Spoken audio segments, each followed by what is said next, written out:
Hello मित्रांनो, नमस्कार.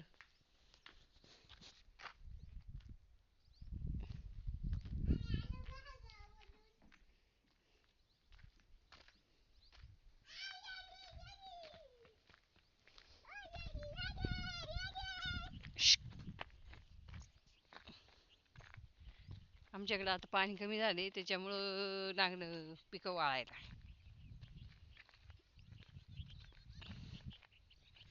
इथं पापडा लावलाय.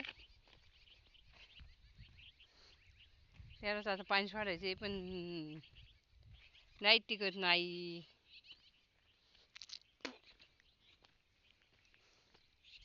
आणि इथं कोबी येतं, त्याला मार्केट नाही. शेतकऱ्याचं लय अवघड आहे. पिकवायचं आणि नुसतं सोडून द्यायचं, नाही मार्केट आलं का चालेल जनावरांना. हं, एवढी कोबी अख्खी जवळजवळ त्याला गेलं 50,000 रुपये भांडवल, 1 एकर. पण ते काही बाजार नाही त्याला, आता 2 रुपयाने कोणी विचारित नाही. त्याच्यामुळे लय अवघड आहे.